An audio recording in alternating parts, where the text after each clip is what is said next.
Boonini reeffuma isheetu achumarraa funyoon irraa citee bu'e malee AI dhaan inni isaan hojjetanii gulukoosiin itti jira manaa midhaan AI dha jalqabaa.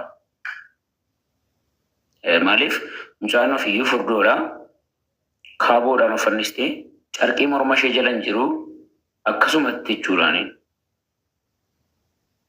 Biyaansi namoota funyoon of ajjeessan nama 3-4 argeera. Isaan keessaa funyoo funyoorraa namni badaa of hambisee yaadu hin hafusu. Inni kuni kanadha. AI dha. Inni waan gulukoosii minaamin itti gurguraniiranii AI dhaan akkas godhaniitu poostii gochaa turan malee booniin lubbuudhaan haftee miti. Maaliif reeffi mucaa kanaa naannoo sa'aatii 2 walakkaa akkas fannoo irra turte waan ta'eef. Amma poolisoonni Addis Ababaa dhufanii qoratanii dhimmicha qulqulleessanii naannoo maal akka isaan intini ta'a turanitti achuma turte. Amma ambulaansiin dhufutti illee sa'aatii baay'ee eenne. Ambulaansiin tamma dhufee fuudhee reeffa ishee saaxinii keessa nuu kaa'uuf iyyuu jechuudha. So barreen sun gaafa cabee minaamin gaafa oollannu hin jirtu. Lubbuumaan iyyuu jechuudhaani. Saganaa fi dhimmi dhugaa barbaadu akkuma jirutti ta'ee inni kun rakkoo hin qabu. Dhugaani afaan qaban dubbata guyyaa tokko. Har'a yoo ta'uu baate iyyuu. Har'a yoo marrajaa barbaadan balleessan iyyuu dhugaan guyyaa tokko afaan baasee dubbata. Gareen dhugaa jira, gareen sobaan ka'u jira. Dhugaa masaa dubbachuuf ansila waan tokko dubbadeen ture mana tokkichuu jalatti natti fakkaata. Akkuma isin dhugaa boonii barbaannu joosii namni miliqsu jira baay'ee. Kanan dagatinaa yoomiyyuu taanaan namni joosiif dhaabbateeru jira. Gareenii joosiif dhaabbatee jiru jira. Maal gochuuf? Seera jalaa miliqsuuf. Normaalii mucaan kun dhukkubee onnee dhukkubsatee dhuboo moo busaa qabe moo taayifoodiif busaa qabe walumatti. Jechuun sa'aatiin waqtiin kuni waqtii taayifoodiif busaadhaaniin sila dhukkubaan jiru fayyaadha bar gaafa booniin duutu. Gaafa booniin reeffa ishee fuunee gabbu'aa dhukkoo fayyaadha. Achi gahee busaa qabe biyyatti. Maaltu gulukoosiitti gochuu fide? Ishi rakkoon qabu. Dhukkubni daanyaa waaqayyooti jedhu dhukkubuu danda'amu. Ishi dhukkubuu danda'a yoo inni qabanna.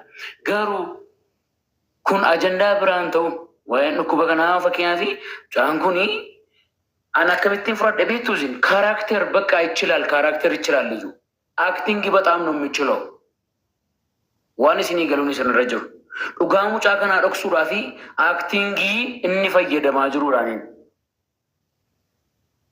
ananna dhukkubsa du'i boonii baay'ee hunda keenya iyyuu dhukkubsa du'i boonii rabsaas turtaniitu ta'uu danda'a. Anaaf obboleettii koodha istiidiyoo ishee dira sii deemaan ture amma halkan saa'ee 10 walakkaatti yeroo shanas jala taa'ee nan taphachiisaa maal jennaa wajjin oollaa wajjin misaa qursii binaamini rakkoo inni kun akkas ግን Diraamaa kana irratti naqa'uu qabdu sin. Dhugaa mucaa kanaa dhoksuudhaa fi namni kamiyyuu falafalaa jira waan ta'eef eenyuyyuu falafalaa jira baay'ee. Amma tiiktookerii beekamoota asirra oolanii falafalaa jiru baay'ee. Isheen duuteetti jedha tokko dheengadha. Isheen duuteetti isa jiru maaloo godhanna jedha. Innaa isheen yoo duute dhugaa ishee dhoksinee ganaa joosiidhaaf hin bo'aan. Ishee duute sanaaf dhugaa ishee baasnee waaqayyo joosii immoo hin fayyisaa jechuudha. Dhugaan akka kootti joosiin kan inni fayyu yoo dhugaa mucaa kanaa bakkee baasee dubbate fayyaa. Kanaa achi hin fayyu. Dhugaa jiru joosii firiyoota isaa beeka waan ta'eef. Kanaaf wanti haaraa yoo jiraate guyyaa irraa hojii hojjetame keessaati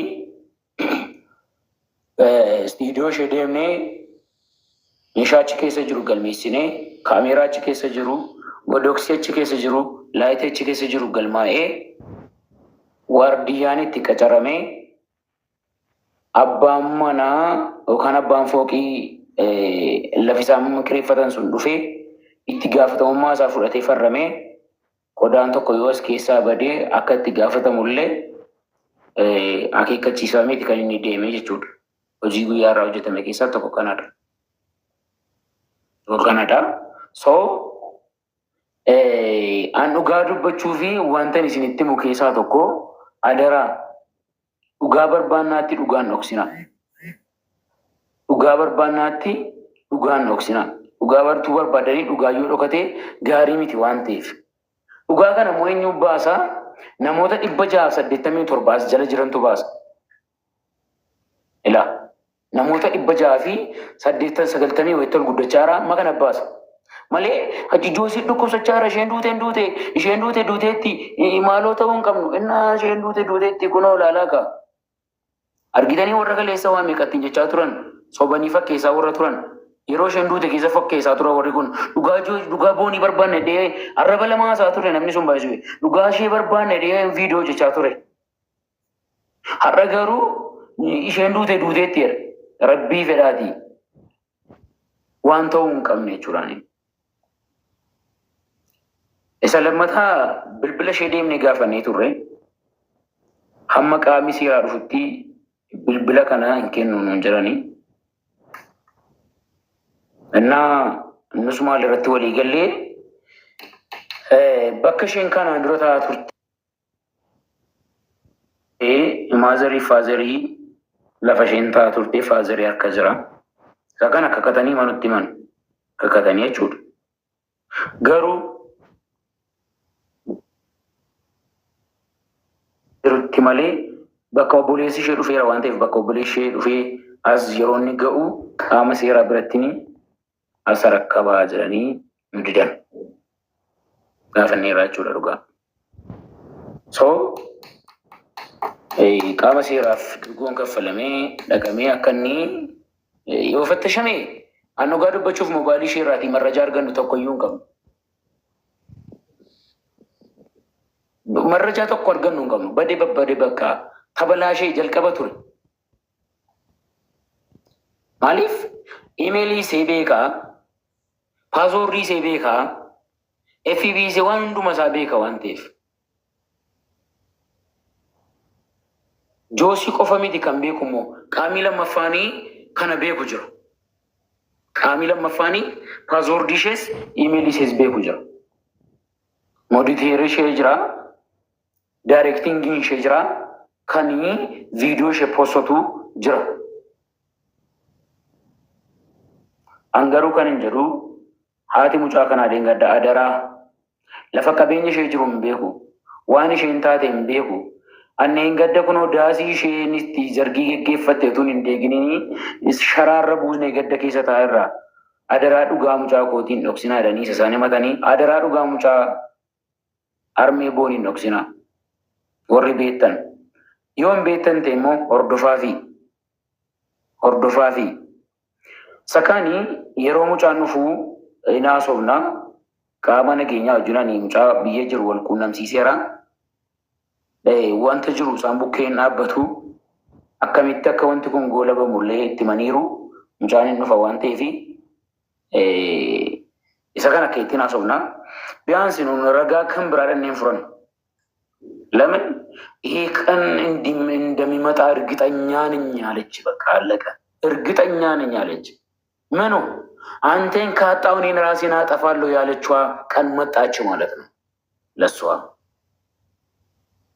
ሲን አቤና ኦፈነጄሰ ጉያሽን ጀትሱኒ ዱፌ በቃ ኑፌ ይቹላ በቃ ኦፈጄስ ተምጫንኩ እዚህ ከምብራንጋ ማሊፍ አናፍ ሙጫ ጎረቹን ጋይሊ ዋን ተቆዩና አንጎዱ kanaan kan nagammachiisu du'a qofaadha.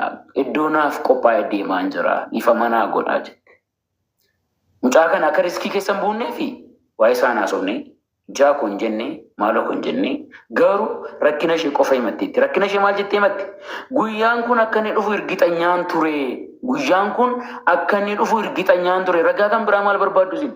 Anaan immoo kanii nagammachiisu gaa'ila miti. Dhala godhachuu miti jette bakka. Gaa'ila ishee keessatti gammadduu miti jechuudha mucaan kun. Waan isin baruu qabdan dhugaan kana caalee hin jiru jechuudha dhugaan boonii. Sakaan immoo seeraaf dhiibnu. Sakaan qaama seeraaf dhiibnu. Naa kanan jiraan akka kootii guyyaa isheen duute sana innee mana keessaa baasnee feestaalii gurraacha xixannee ambulaansii keessa goonee ambulaansii sanaan deemnee Minilikiitti hidhannee reeffa ishee ilaallee fuunee gallee jechuudha. Waa'een inni AI'dhaan hojjetamee mucaa kanarra gulukoosiin jira maaloo hakiimii manaan irra naanneeru AI'dha. Dhugaa isaa isinitti maal? Bukkeen ture waan ta'eef amma dhumaatti bukkeen ture waan hin ta'eef mucaan kun daayirektii akka dhaqxeenii minilikii dhaqxee minilikiidhaatii saaxinii binnee baay'ee rakkanne achitti waan saaxinii ittiin bitan beektu waan makiinaa naannoo birrii 1,120 jedhanii sana irratti iyyuu kadhannee 880 argine sana walitti coruuf siqaayee koo argaan ture tokkichoodhaaf amma isaatti ja'a amma isaa torbaatti dawwalaan turan. Hin dhufin bakka gaafa achi baanu hin dhufin bakka bornaan dhufetti miti hin dhufin baanee irraa achi waan ta'eef hin jedhe tokkichoodhaan bakka reeffa ishee fuunee galaa irraatti hin jedheen. So namni keenya asirra teenyee wal nyaachuurra asirra teenyee namatti hin tirii ta'urra dhugaa mucaa maal amma nama 676 keessaati joosiin namatti hin dawwalle hin qabu. Yoona nama janajjan ufaa qaba. Asuma keessaa yoo nama janajjan ifaa qabaachuu danda'a. FB'dhaan, Telegiraamiidhaan. Maqaa suuraatti koo suuraa namni hidhattanii bukkeetti kaatan faan jirtanii. Dhugaa mucaa kana akkoo asirraa kaaneeti kan nuti baasuu jalqabnu. Tekstii jiran irraati kaaneeti kan nuti baasuu jalqabnu. Sinii galee soo Ankanan jedha daa'imendii mucaan jedhamtu kuni rakkina guddaa qabda of kabaji. Baay'ee of kabaji. Inni waldaan isa bituu maal isa bituu of kabaji daa'imend. Of kabaji maalummaa waliin beeknu of kabaji garuu. Koomentiin ilaalinis